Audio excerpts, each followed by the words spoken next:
मेरा नाम मोहम्मद मोइज़ है। आज जो हम टॉपिक डिस्कस करेंगे उसका नाम है रिएक्टिव आर्थराइटिस। सबसे पहले इसकी डेफिनेशन है, it is a joint pain and swelling trigger by infection in another part of a body, most often intestine, genital tracts और urinary tract infection are included. Pathophysiology की बात करें तो हमने इसको 3 में डिवाइड किया होता है।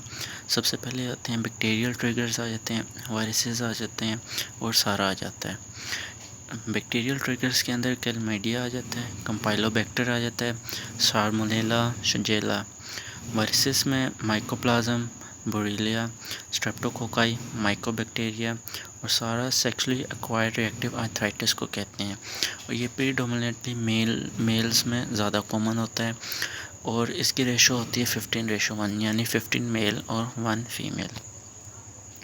इसके साथ एक छोटी डिजीज़ एसोसिएटेड होती है जिसे हम राइटर डिजीज़ कहते हैं।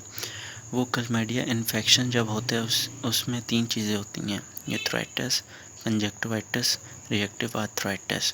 एंड इसकी सिवियरिटी को हम कह देते हैं ये राइटर डिजीज़ है।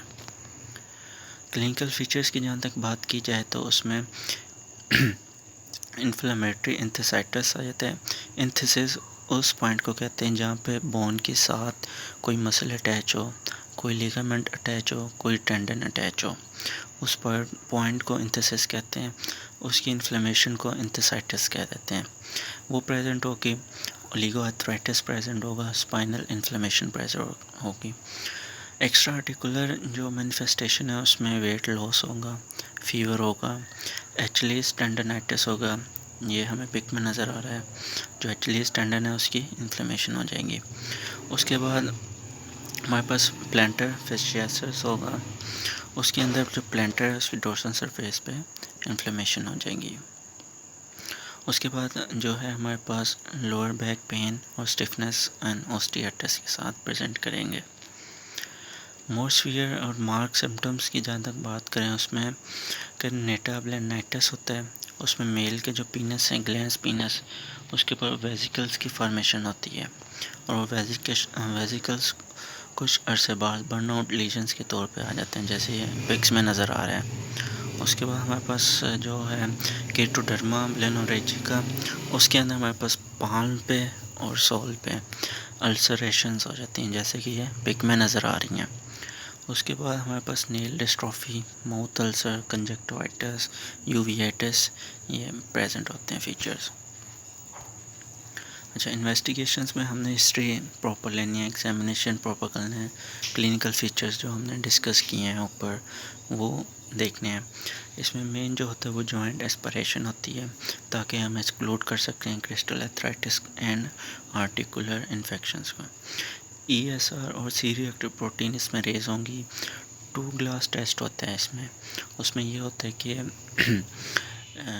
जो सीमेन होता है, न्यूली वाइट सीमेन, उसके अंदर म्यूकाइड थ्रेड एक ग्लास के अंदर प्रेजेंट होंगी। जब वो दूसरे के अंदर डालेंगे तो वो एब्सेंट हो जाएंगी। उसके बाद हाई वैजाइनल स्वैब्स लेंगे, उसमें क्लैमिडिया जो ऑर्गेनिज्म है वो कल्चर पॉजिटिव होगा।